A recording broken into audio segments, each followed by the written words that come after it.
ताली बजाते हुए परमेश्वर का दास का हम स्वागत करेंगे। हालेलुया, थैंक यू जीसस, आमेन। प्रभु को महिमा मिले। इस सुंदर शाम के समय मैं अत्यधिक आनंदित हूँ। एक बार फिर से आप लोगों के साथ मिलकर परमेश्वर की स्तुति और महिमा कर पा रहा हूँ। वचन के साथ आपके साथ मैं उपस्थित हो सका, ये प्रभु का अनुग्रह है, प्रभु की दया है, प्रभु की करुणा है, प्रभु का हमारे लिए एक प्रबंध है कि हम वचन के साथ प्रभु की उपस्थिति में हम आए हैं। राजस्थान गॉस्पल मिनिस्ट्री के लिए मैं परमेश्वर को धन्यवाद देता हूं, पास्टर सन्नी के जॉन के लिए और उनके परिवार के लिए, उनकी तमाम टीम के लिए, उनके साथ जुड़े हुए प्रत्येक परमेश्वर के जन के लिए मैं प्रभु को धन्यवाद देता हूं। विशेष करके आश महेश जी हर प्रार्थना मीटिंग के साथ, हर संगति के साथ में जुड़े हुए हैं। मैं जब भी आता हूं वे रहते हैं, मैं नहीं रहता हूं तब भी वे रहते हैं। प्रभु आपको आशीष दे, इस्तेमाल करें। और जितने भी लोग इस कलीसिया के हैं, इस मिनिस्ट्री के साथ प्रत्यक्ष या परोक्ष रूप से जुड़े हुए हैं, जो प्रतिदिन की इस मीटिंग के साथ में जुड़ते हैं, मैं आपको एक बात का आश्वासन देना चाहूंगा कि इसका भी एक बड़ा प्रतिफल है, क्योंकि आपने परमेश्वर के चरणों पर, परमेश्वर के समक्ष अपना समय व्यतीत किया है।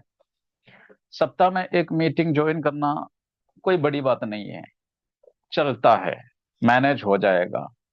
पर रोज शाम को एक एक घंटा, सवा घंटा बैठना ये किसी के लिए भी आसान नहीं है। यदि आप मुझसे कहेंगे कि रोज शाम को एक एक घंटा प्रेयर के लिए देना है, तो मैं कहूंगा साहब नहीं हो पाएगा। कहीं ना कहीं कुछ तो काम आ ही जाएगा, और अगर समय दे भी पाया तो हो सकता है आगे पीछे हो जाए। फिर भी ये बहुत बड़ी एक आशीष की बात है, बड़ी बड़ी एक अद्भुत बात है कि आप लोग इतने महीनों से, कुछ सालों से इस ऑनलाइन मीटिंग को आप लोग लगातार करते आ रहे हैं। परमेश्वर का आत्मा आपके अंदर कार्य कर रहा है। इसके अलावा और कोई कारण नहीं है कि इतने लंबे समय तक आप इस प्रार्थना मीटिंग के साथ में, इस ऑनलाइन मीटिंग के साथ में जुड़े हुए हैं। हमें प्रकट रूप में कुछ दिखता नहीं होगा, कुछ होता हुआ, लेकिन मैं आपको कहना चाहूंगा कि आपके जीवन के अंदर अदृश्य रूप में कुछ तो परमेश्वर की ओर से हो रहा है, जिसके कारण आप इस ऑनलाइन मीटिंग के साथ इतने समय के बाद भी जुड़े हुए हैं। क्योंकि आप में से किसी के ऊपर किसी का कोई दबाव नहीं है। आप में से किसी को भी कोई मना नहीं करेगा, ये कहेंगे तो मैं आज नहीं आऊंगा, या यदि आप ज्वाइन नहीं करेंगे तो कोई आपको डांटने वाला नहीं है। फिर भी आप अपने मन से नहीं कर रहे हैं, मैं कहूंगा आत्मा में आप ये कर रहे हैं। तो प्रभु को धन्यवाद दे पवित्र आत्मा के उस कार्य के लिए जो आपके जीवन में आपके जाने बगैर ही हो रहा है। और परमेश्वर का आत्मा वचन के द्वारा कार्य करता है, और वो वचन जीवन के अंदर परिवर्तन को और छुटकारे को लेकर के आता है। आज शाम के समय भी जब हम परमेश्वर की उपस्थिति में बैठे हैं, तो मैं आपको ये विश्वास दिलाना चाहूंगा कि परमेश्वर की उपस्थिति हमारे साथ है। भले ही हम दूर बैठे हुए हैं एक दूसरे से, एक दूसरे को रूबरू हम देख नहीं पा रहे हैं, और मैं भी मेरे स्क्रीन पर सबको नहीं देख पा रहा हूं, लेकिन हम सबको देखने वाला एक परमेश्वर आज हमें आपस में, आत्मा में जोड़ करके रखता है। और उस परमेश्वर के अनुग्रह के लिए, सामर्थ्य के लिए मैं प्रभु को धन्यवाद देता हूं। आइए अधिक समय गवाए बिना हम परमेश्वर के वचन की ओर जाएंगे। परमेश्वर के वचन में से आज के मनन के लिए हम निकालेंगे पहला कुरिन्थियों की पत्री, कुरिन्थियों की पहली पत्री हम निकालेंगे। आप में से जिनके पास भी बाइबल है, वे अपनी बाइबल को खोलें और उसमें से कुरिन्थियों की पत्री, पहली कुरिन्थियों की पत्री हम निकालेंगे। और उसमें से कुछ वचनों को हम पढ़ेंगे। कुरिन्थियों की पहली पत्री, उसका 14वां अध्याय, अध्याय 14 हम निकालेंगे। कुरिन्थियों की पहली पत्री अध्याय 14 हम निकालें। 14 में से उसकी 12वीं आयत को हम पहले पढ़ेंगे। पहला कुरिन्थियों 14 का 12। यदि कोई पढ़ना चाहे तो पढ़ सकते हैं, अन्यथा मैं उसको पढ़ दूंगा। कोई पढ़ना चाहेगा? इसलिए तुम भी जब आत्मिक वरदानों की धुन में हो तो ऐसा प्रयत्न करो कि तुम्हारे वरदानों की उन्नति से कलीसिया की उन्नति हो। धन्यवाद भाई इस वचन को पढ़ने के लिए। उसको एक बार मेरे साथ होकर के आप लोग पढ़िए। एक बार फिर से हम पढ़ेंगे, मेरे साथ शुरू करें। इसलिए तुम भी जब आत्मिक वरदानों की धुन में हो तो ऐसा प्रयत्न करो कि तुम्हारे वरदानों की उन्नति से कलीसिया की उन्नति हो। तुम्हारे वरदानों की उन्नति से कलीसिया की उन्नति हो। हालेलुया। मैं विश्वास करता हूं आज शाम को परमेश्वर इन वचनों के द्वारा आपके जीवन के अंदर कुछ नया कार्य करेगा। और उसके अंदर दो बातें हम उस आयत के अंदर देख सकते हैं, 12वीं आयत में। पहली बात यह है कि आत्मिक वरदानों की धुन में रहो। आत्मिक वरदानों की धुन में रहो। मैं आपसे कहना चाहूंगा कि आप भी आत्मिक वरदानों की धुन में रहे। ये मैं नहीं कह रहा हूं, पौलुस के द्वारा परमेश्वर मुझसे और आपसे यह कहता है कि वरदानों की धुन में रहे, वरदानों की धुन में रहे। मैं नहीं जानता कि आप में से प्रत्येक को कितना वरदान परमेश्वर की ओर से प्राप्त है। आप लोग किन किन वरदानों से लेस है ये मुझे नहीं पता, लेकिन परमेश्वर का वचन हमें ये आश्वासन देता है, जो कोई भी चाहता है वो वरदानों को प्राप्त कर सकता है। जो भी इच्छा रखता है वो वरदानों को प्राप्त कर सकता है। जो भी प्रार्थना में मांगता है परमेश्वर उसको वरदान देता है। इसलिए ही पौलुस के द्वारा परमेश्वर का आत्मा हमसे कहता है कि तुम वरदानों की, आत्मिक वरदानों की धुन में रहो। आत्मिक वरदानों की धुन में रहो। हालेलुया। आप में से जितने भी लोग एक या एक से अधिक आत्मिक वरदानों को प्राप्त कर चुके हैं, मैं उनके लिए परमेश्वर को धन्यवाद देता हूं। यदि आप में से कोई ऐसे है जिन्हें लगता है कि मेरे पास आत्मिक वरदान नहीं है, तो आप आज इस बात को समझ लीजिए, परमेश्वर आपको आत्मिक वरदान देने जा रहा है। कितने लोगों को विश्वास है परमेश्वर मुझे आत्मिक वरदान देने जा रहा है? परमेश्वर मुझे आत्मिक वरदान देने जा रहा है। प्रारंभ में एक छोटी सी प्रार्थना आप अपने मन में करिए। पिता, तेरा वचन कहता है आत्मिक वरदानों की धुन में रहो, तो मैं आज से आत्मिक वरदानों की धुन में रहूंगा।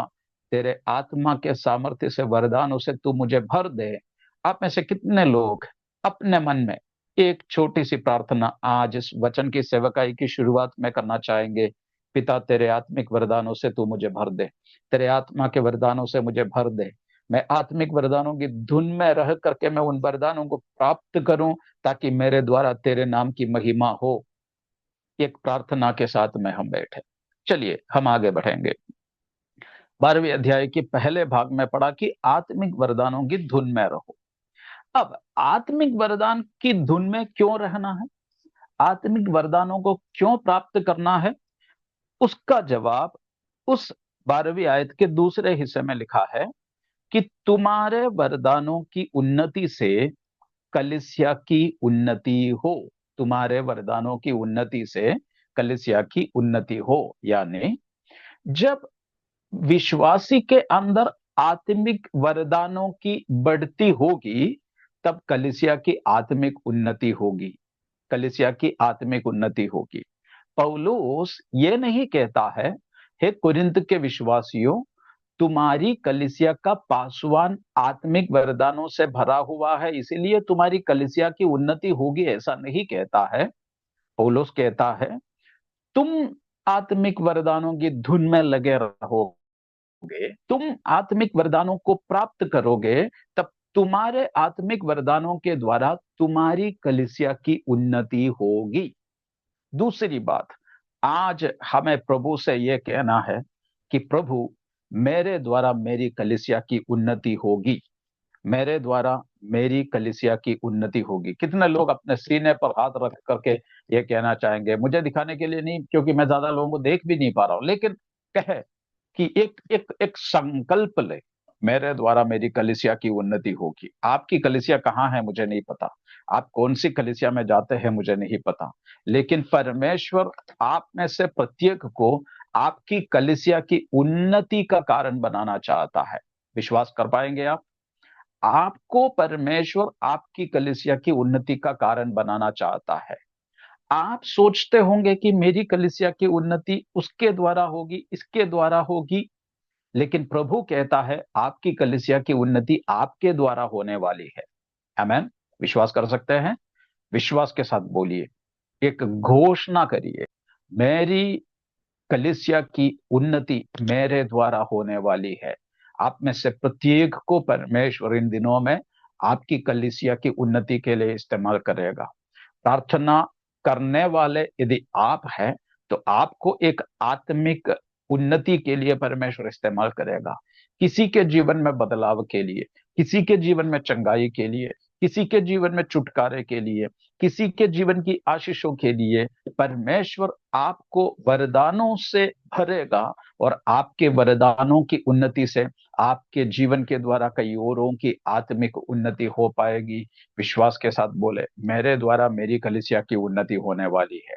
बोलिए बोलिए, आप बोल सकते हैं। मैं हम लोग एक चर्च भवन के अंदर नहीं बैठे हुए हैं, दूर दूर बैठे एक दूसरे को सुन नहीं पा रहे हैं, और मुझे मत सुनाइए, लेकिन आप अपने मुंह से जोर से आवाज निकाल करके बोले कि मेरे द्वारा मेरी कलीसिया की उन्नति होने जा रही है, मेरे द्वारा मेरे आत्मिक वरदानों के द्वारा मेरी कलीसिया की उन्नति होने जा रही है, मेरी कलीसिया के विश्वासियों की आत्मिक उन्नति मेरे वरदानों की उन्नति के द्वारा होने जा रही है। बोलिए, अपने मुंह से बोलिए, प्रभु आपके जीवन के द्वारा इन दिनों में ऐसा कार्य करने जा रहा है। और आत्मिक उन्नति कलीसिया की हमारे द्वारा हो, उसके लिए हमें क्या करना है, इसके बारे में पूरे 14वें अध्याय के अंदर पौलुस हमें सिखाता है। तो आज हमारे लिए मनन का विषय केवल 14वें अध्याय की 12वीं आयत नहीं, परंतु पूरे 14वां अध्याय जो है वो हमारे मनन का विषय है।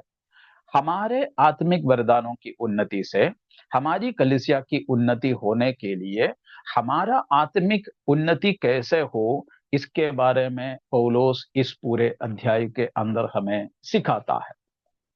सबसे पहले हमने समझा कि कलीसिया की उन्नति हमारी जिम्मेदारी है, कलीसिया की उन्नति मेरी जिम्मेदारी है।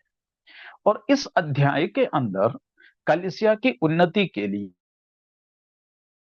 जिन दो मुख्य विषयों के बारे में पौलुस हमें सिखाता है, उनमें से एक है अन्य भाषा और दूसरा है भविष्यवाणी। याद करिएगा, अपने मुंह से बोले, अन्य भाषा और भविष्यवाणी, अन्य भाषा और भविष्यवाणी। आत्मिक वरदान मात्र ये दो नहीं है, इसके अलावा और भी बहुत सारे हैं, लेकिन इस अध्याय के अंदर जिन आत्मिक वरदानों की बात पौलुस करता है वे इन दोनों के बारे में है। एक है अन्य भाषा और दूसरा है भविष्यवाणी। अब हम उसकी पहली आयत में आएंगे। अध्याय 14 का 1 हम पढ़ेंगे। वहां पर लिखा है, कोई पढ़ना चाहता है समय गवाए बिना तो आप स्वतंत्र है पढ़ने के लिए। 14 प्रेम का 1। अनुकरण करो और आत्मिक वरदानों की भी धुन में रहो, और विशेष करके यह कि भविष्यवाणी करो। विशेष करके यह कि भविष्यवाणी करो। अब इसके अंदर भविष्यवाणी की बात हम बाद में करेंगे, लेकिन पहली बात मैं ये बताना चाहूंगा कि उसकी पहली आयत में एक बार फिर से यहां पर शुरुआत में ही पौलुस कहता है कि आत्मिक वरदानों की धुन में रहो, और यही हमने 12वीं आयत में भी पढ़ा था कि आत्मिक वरदानों की धुन में रहो। और ये धुन में रहो, उसका मतलब यह कि उसको तुम चाहो, उसकी लालसा रखो, उसको पाने की एक इच्छा तुम्हारे अंदर रहे, ये है उस बात का अर्थ। अब उसकी दूसरी आयत को पढ़े, दूसरी आयत पढ़िए भैया। क्योंकि जो अन्य भाषा में बातें करता है वह मनुष्यों से नहीं परंतु परमेश्वर से बातें करता है, ठीक है। इसलिए कि अब काफी है भैया, धन्यवाद धन्यवाद। जो अन्य भाषा में बातें करता है वो मनुष्यों से नहीं परंतु परमेश्वर से बातें करता है। आज मुझे सुनने वाले प्रियो, आप ऐसे कितने लोग परमेश्वर से बातें करना चाहते हैं? अगर परमेश्वर से बातें करना है अन्य भाषा के द्वारा, हम परमेश्वर से बातें कर सकते हैं। ये बात पौलुस हमें यहाँ पर सिखा रहा है।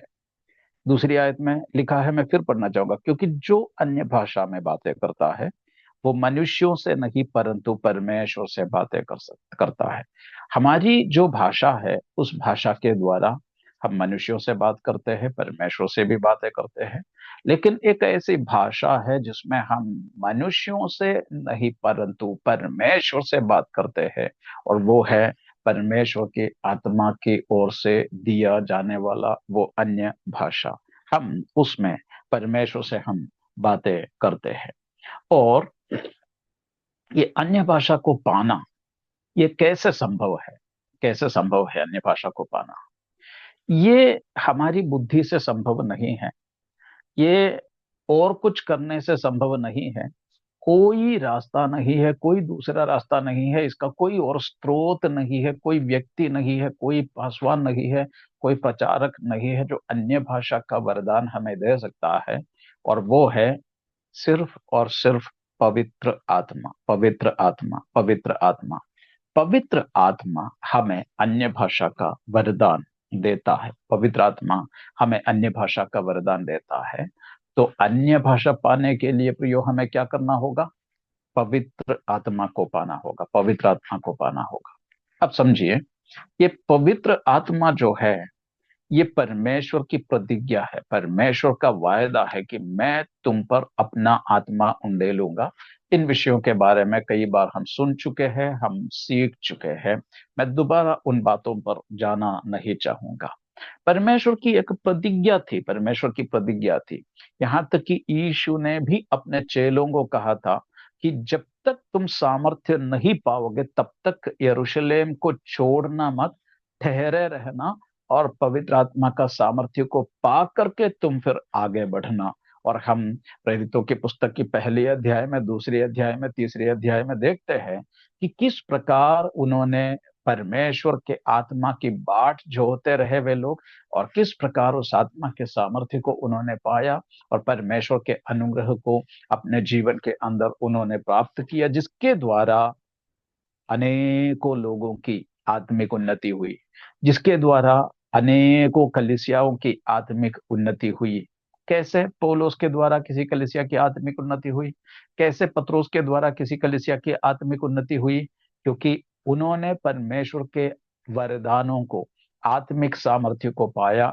उसके द्वारा कई सारे वरदानों में उसके साथ में अन्य भाषा का वरदान भी उन्होंने पाया।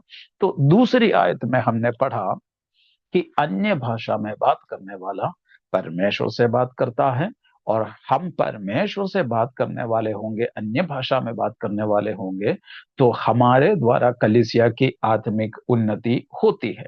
अब मैं बीच में एक बात और आपको बताना चाहूंगा। परमेश्वर के वचन के अंदर तीन प्रकार का बपतिस्मा होता है, तीन प्रकार का।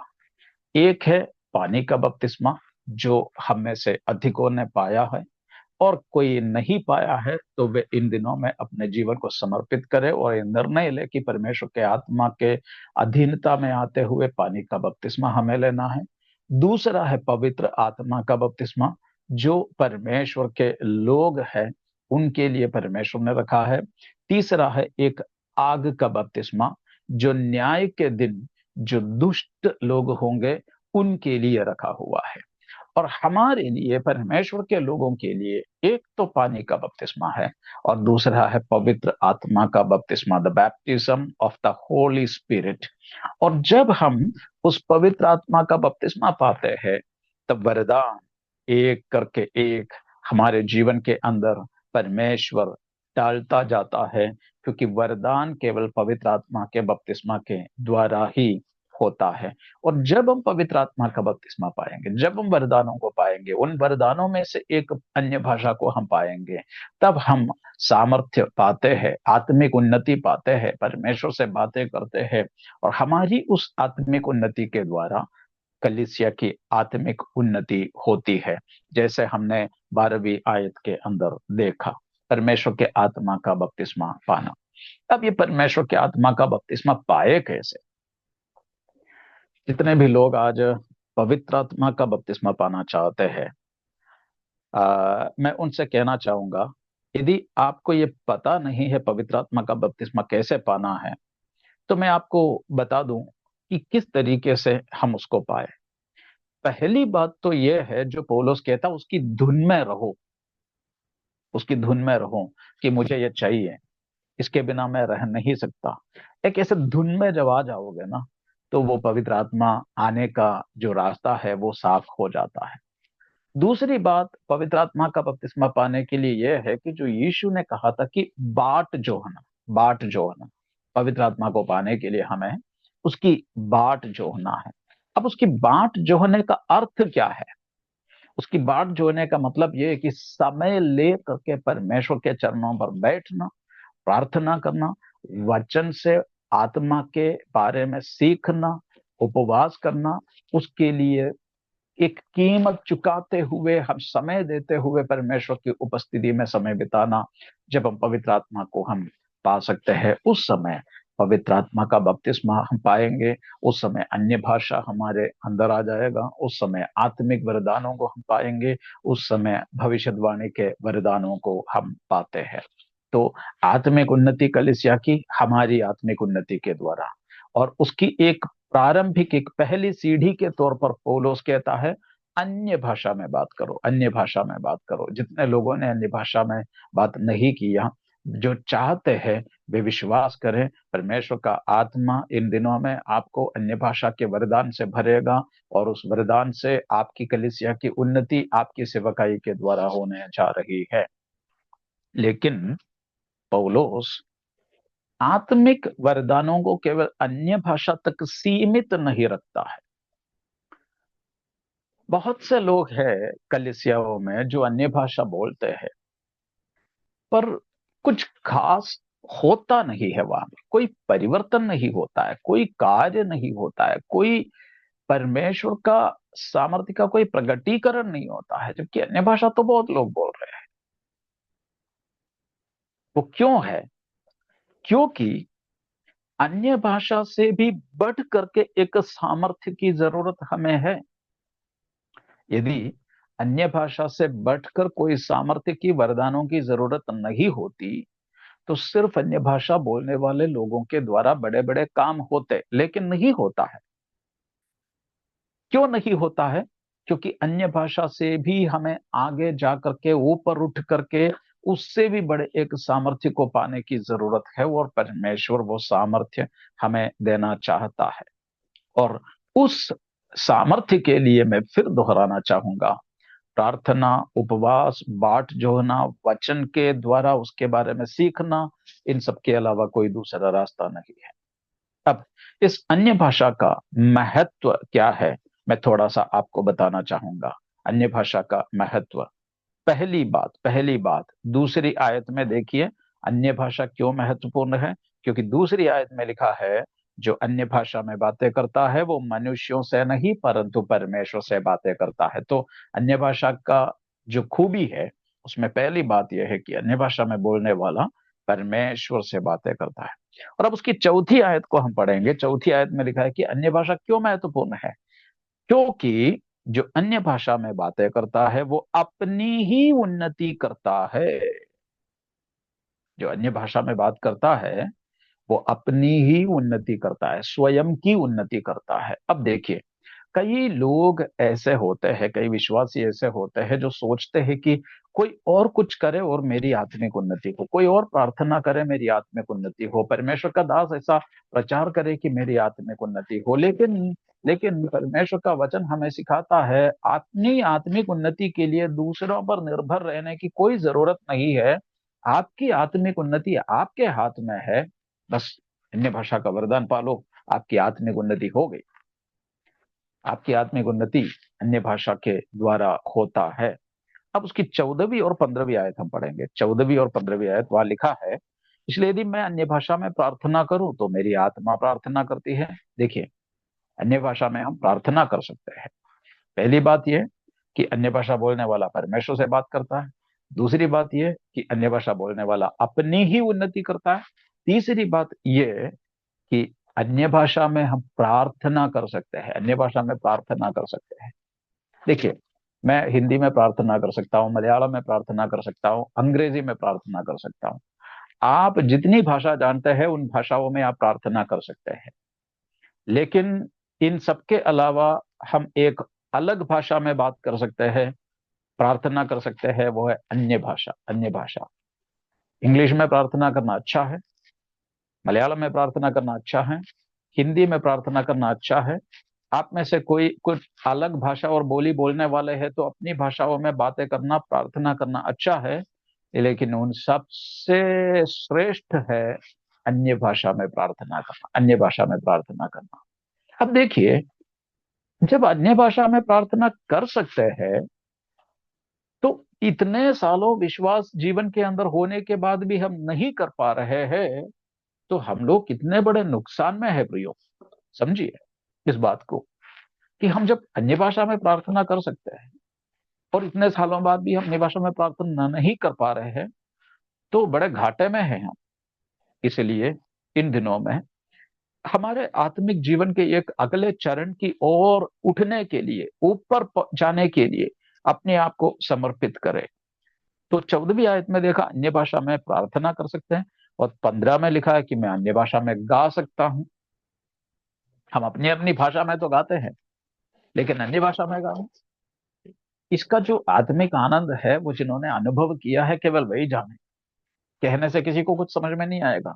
अन्य भाषा में प्रार्थना करने से क्या आत्मिक उन्नति होती है, अन्य भाषा में गीत गाने से क्या आत्मिक आनंद मिलता है, ये अनुभव करने वाले के कहने से भी दूसरों को समझ में नहीं आएगा। जिसने पाया बस वही जाने।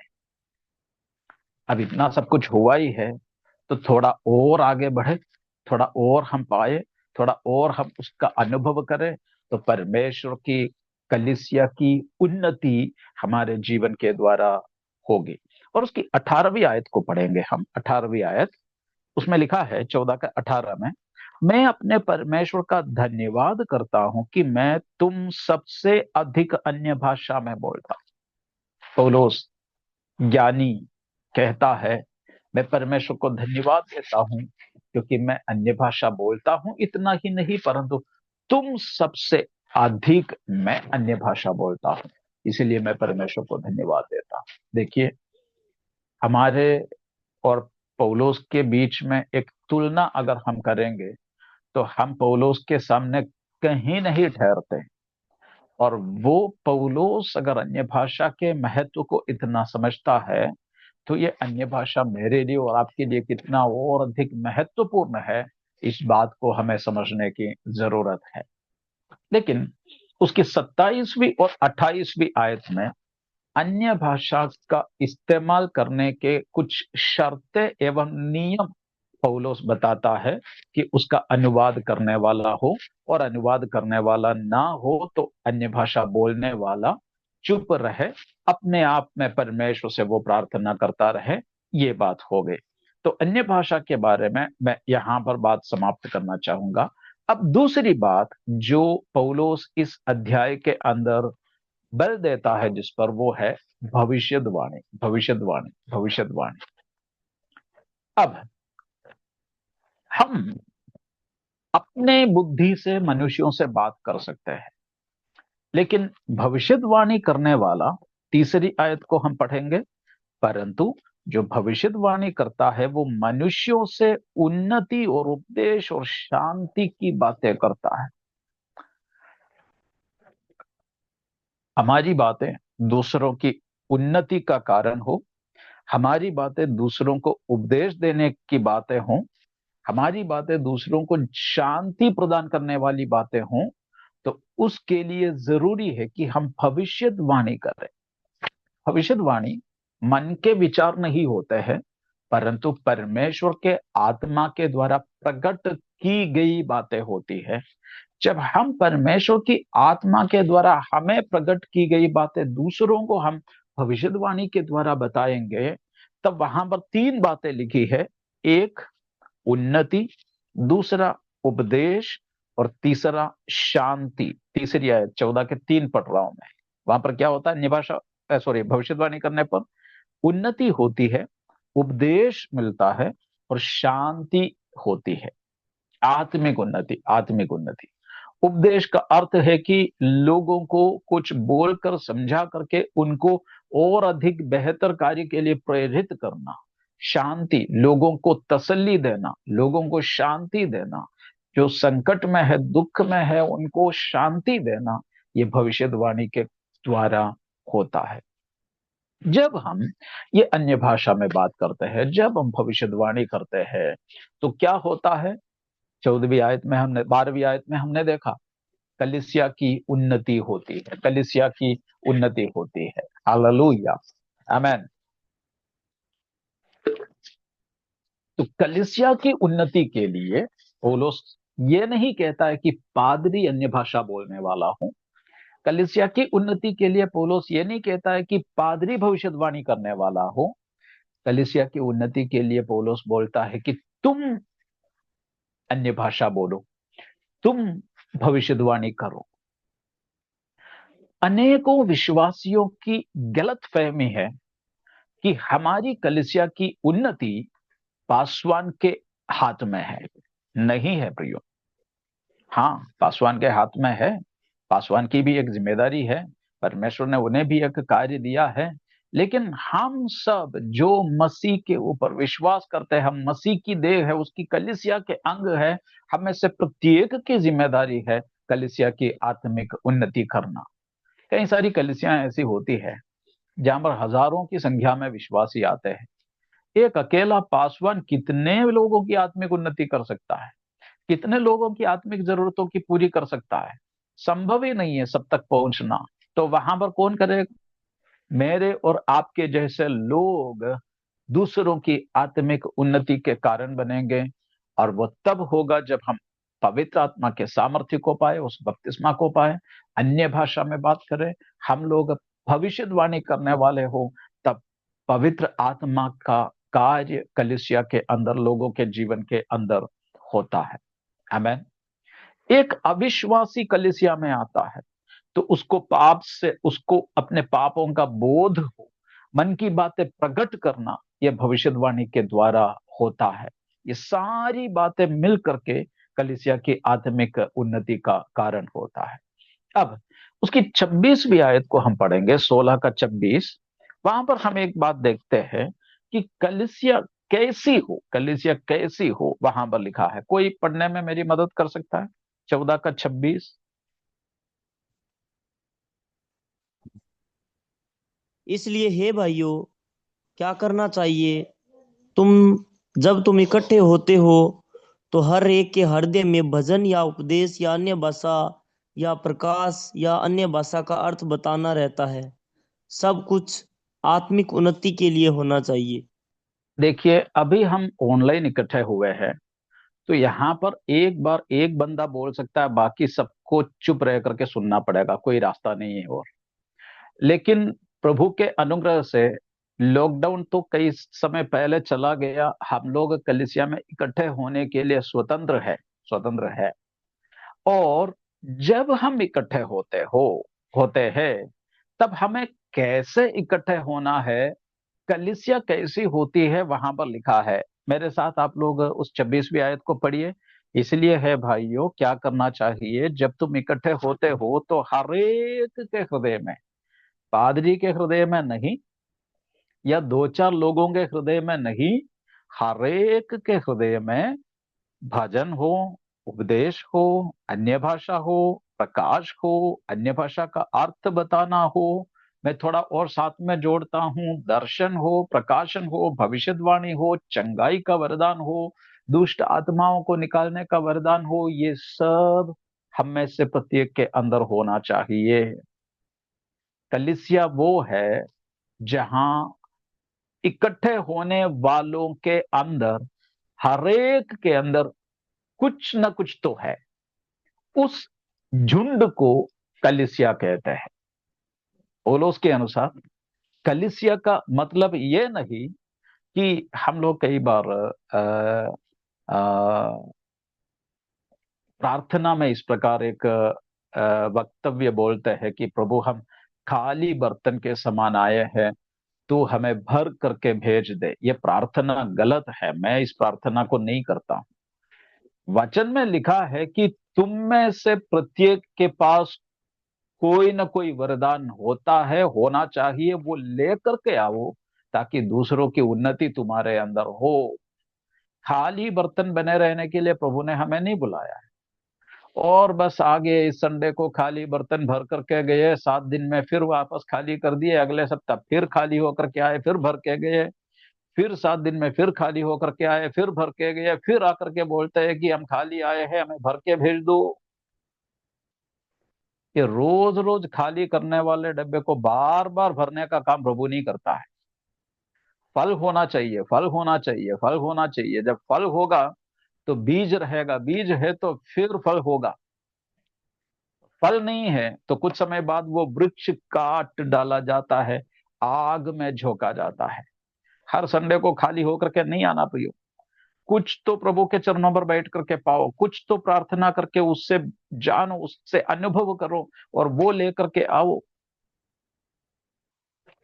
अगर हम प्रेरितों के काम की पुस्तक पढ़ते हैं तो हम एक बात समझ सकते हैं कि वहां पर कोई पादरी नहीं था। अगुवे जरूर थे, लेकिन एक के पीछे सब लटके हुए नहीं थे, परंतु हर व्यक्ति सामर्थ्य के वचन सुनाता था। जहां जाते सुनाते हुए गए, सुनाते हुए गए, सुनाते हुए गए, प्रार्थना करते हुए गए।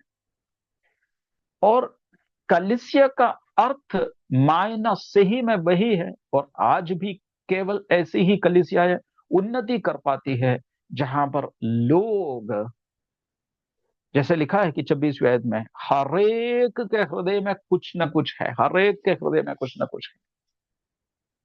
आज मुझे और आपको ये सोचना है कि आज बुधवार का दिन है। मैं विश्वास करता हूं कि अगले रविवार को आप सब अपनी अपनी कलीसिया में जाएंगे, अधिकांश लोग अपनी अपनी कलीसिया में जाएंगे। और जब जाएंगे तो खाली पात्र के रूप में मत जाना, कुछ पा करके जाना, कुछ पा करके जाना। एक छोटा सा एक आयत, एक दर्शन, एक प्रकाशन, एक अन्य भाषा, एक भजन, एक गीत, एक दर्शन, किसी के लिए प्रार्थना करने का एक सामर्थ्य, कुछ लेकर के, कुछ तो लेकर के परमेश्वर के भवन के अंदर जाना है। और ऐसी कलीसियाओं की ही उन्नति होगी।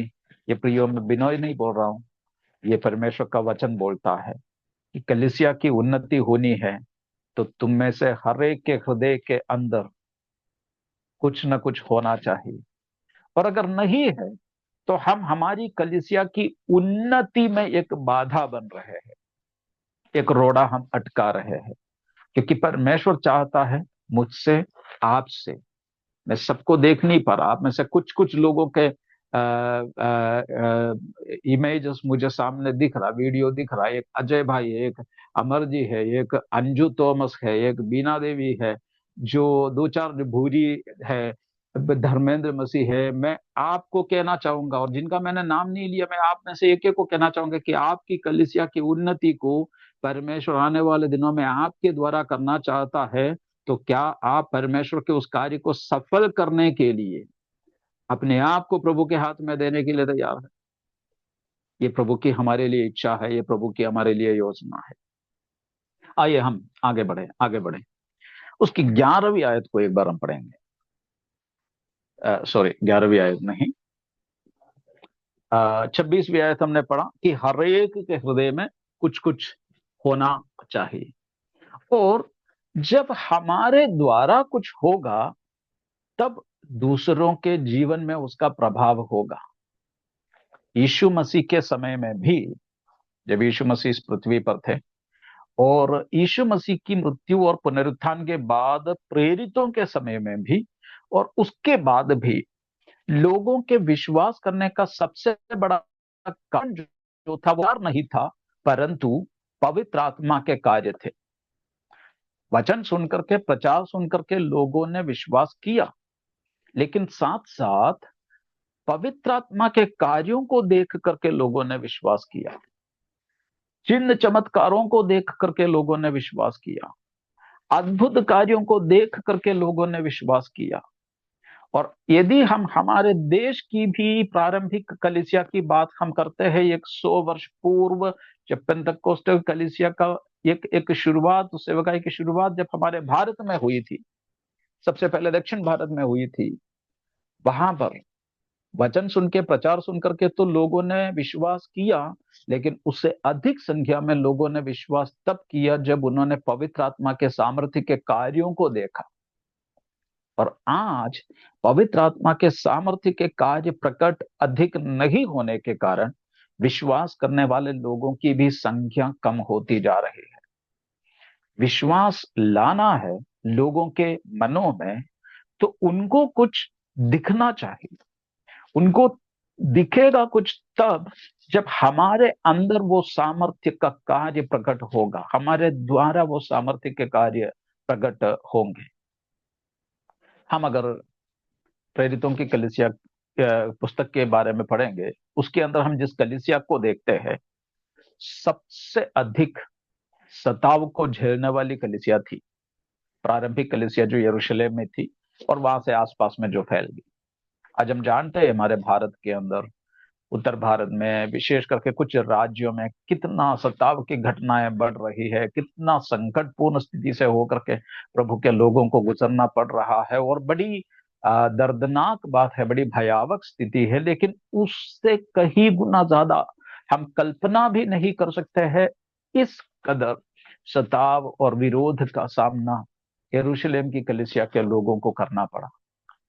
लेकिन वो कलीसिया तनिक भी छोटी नहीं हुई, घटी नहीं, दबी नहीं, परंतु बढ़ती गई, बढ़ती गई, बढ़ती गई, बढ़ती गई, और सताने वाले शैतान की ताकतों को झुकना पड़ा, और कलीसिया ने झंडा जय के गाड़ दिए। उसका कारण क्या था? इकट्ठा होना नहीं, प्रेज़ एंड वर्शिप नहीं, अच्छे अच्छे प्रचार नहीं, परंतु पवित्र आत्मा के सामर्थ्य के कार्य जब उनके द्वारा प्रकट हुआ, तो विरोध करने की योजना बनाने वाला शैतान को भी झुकना पड़ा, और कलीसिया बढ़ती गई, कलीसिया बढ़ती गई।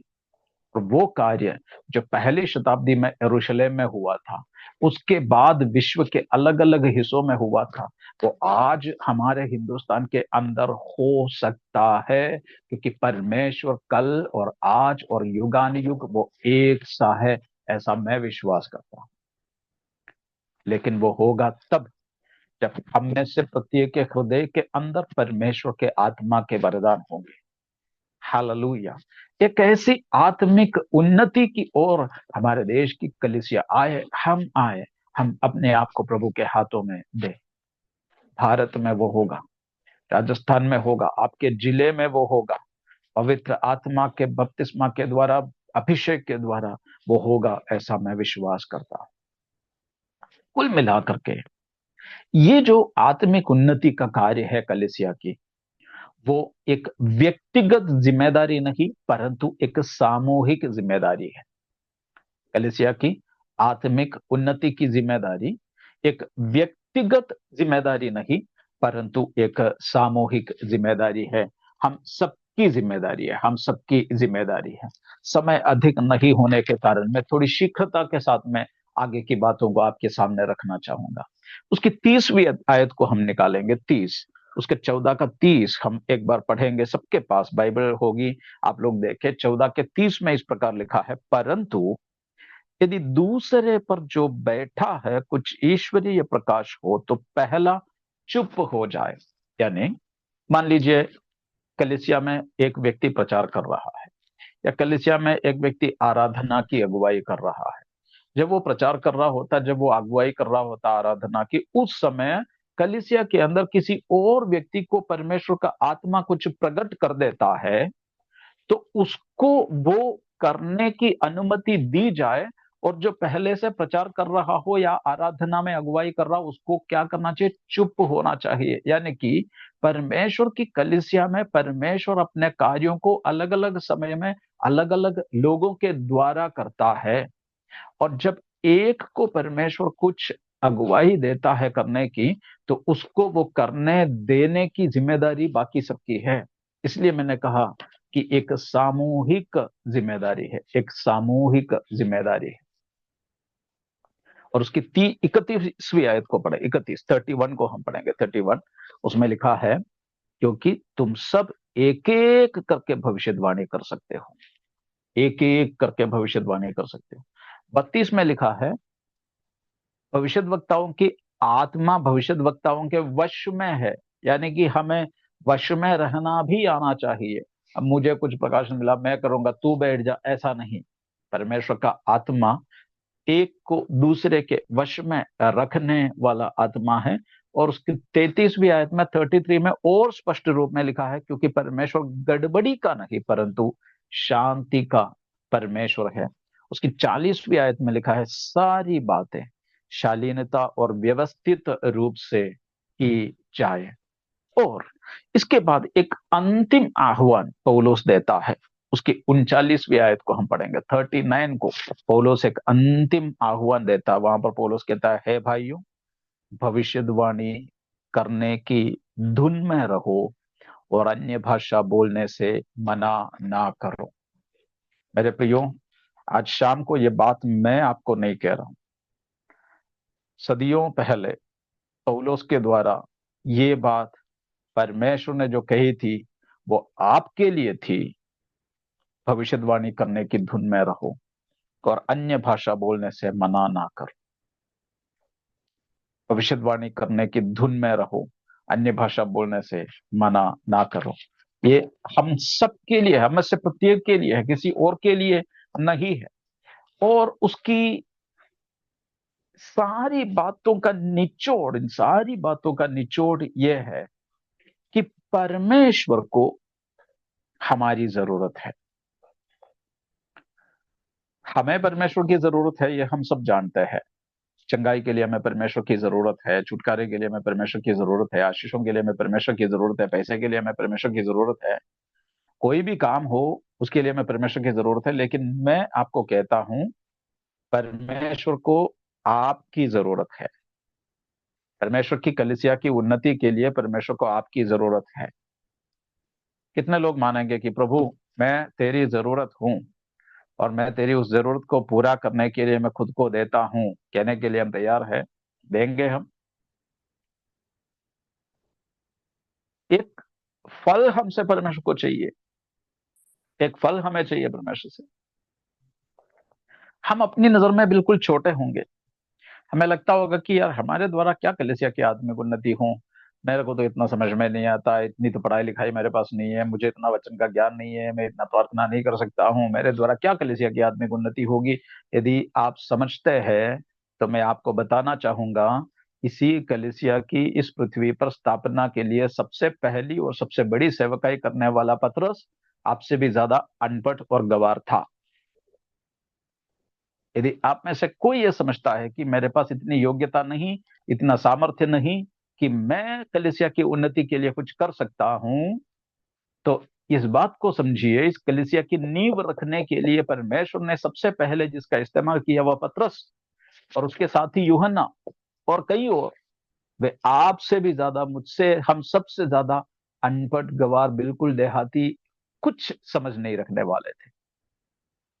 और उनके द्वारा प्रकट होने वाले अद्भुत कामों को देख करके लोग कहते हैं कि अरे ये तो साधारण लोग हैं, ये अनपढ़ लोग हैं। प्रेरितों के काम में लिखा है उनके बारे में कि ये अनपढ़ लोग हैं, ये अनपढ़ लोग ऐसे ज्ञान की बातें कैसे करते हैं।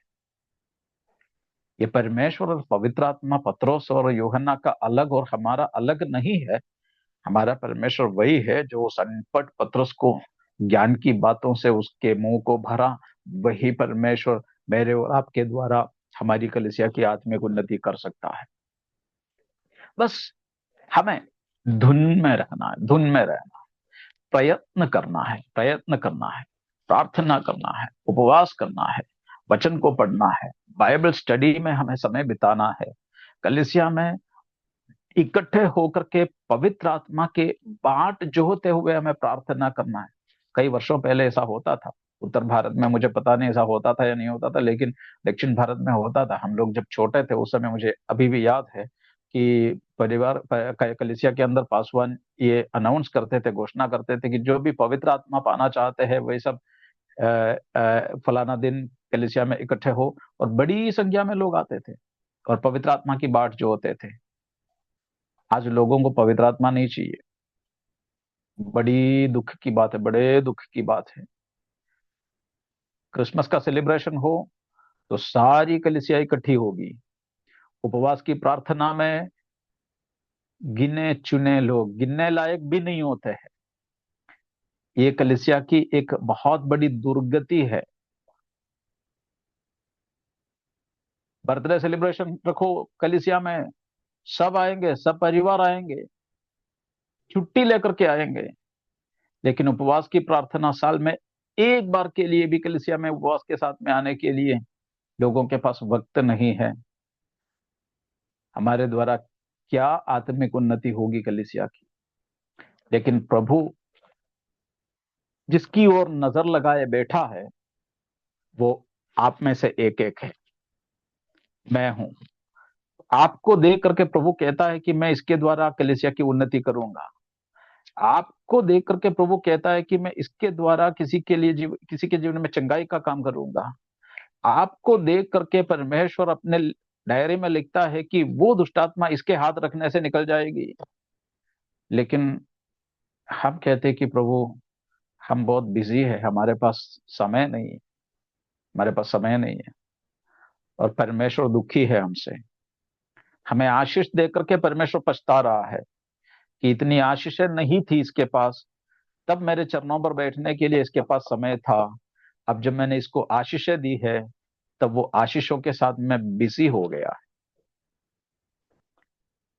परमेश्वर हमें फ्री कर दे, उससे पहले हम फ्री होकर के परमेश्वर के चरणों पर आ जाए तो हमारी भलाई उसमें है। वरना कई बार परमेश्वर हमें इस्तेमाल करना चाहता है और करने के लिए वो जिस रास्ते को अपनाता है कई बार वो हमारे लिए बहुत कठिन लग सकता है। आप अगर पवित्र आत्मा के सामर्थ्य को पाना चाहते हैं तो मुझे पता नहीं आप में से प्रत्येक कौन सी कलीसिया के साथ जुड़े हुए, अपने कलीसिया के पासवान के पास जाइए, उनको बोलिए कि साहब मुझे पवित्र आत्मा का सामर्थ्य पाना है, मेरे लिए प्रार्थना करें, मेरे साथ बैठे और लोगों को इकट्ठा करें और इकट्ठा होकर के आप लोग प्रार्थना करें। कलीसिया के अगुवे आप लोगों के लिए प्रार्थना करेंगे, आप एक दूसरे के साथ बैठ करके प्रार्थना करेंगे। और यदि आपकी मदद करने वाला कोई नहीं है, अकेले अपने कमरे में बैठ करके आप परमेश्वर से प्रार्थना करेंगे ना, प्रभु मेरी मदद करने वाला कोई नहीं है, तू तेरे आत्मा से मुझे भर दे। आप अपने कमरे के अंदर, घर के अंदर अकेले बैठ करके पवित्र आत्मा के अभिषेक को, सामर्थ्य को, उस बपतिस्मा को पा सकते हैं। कई लोगों ने पाया है और कई लोग आज भी उसका अनुभव कर रहे हैं और उसकी जरूरत परमेश्वर को है। मैं फिर कह रहा हूं, आपकी जरूरत परमेश्वर को है। आप परमेश्वर के आत्मा के सामर्थ्य को पाए, अन्य भाषा और भविष्यवाणी और वरदान और चंगाई का सामर्थ्य, दुष्ट आत्माओं के ऊपर अधिकार का सामर्थ्य पाए, ये परमेश्वर की जरूरत है। और परमेश्वर की उस जरूरत को पूरा करने के लिए परमेश्वर जिनकी ओर ताकता है वो मैं और आप हैं। हम लोग परमेश्वर को मुंह दिखा करके अपने रास्ते नापे, ऐसा ना हो, परंतु हम अपने आप को प्रभु की अधीनता में लाए, आत्मा के सामर्थ्य को प्राप्त करें, ताकि मेरे और आपके द्वारा परमेश्वर की कलीसिया की उन्नति हो। इन वचनों के द्वारा परमेश्वर आप सबको आशीष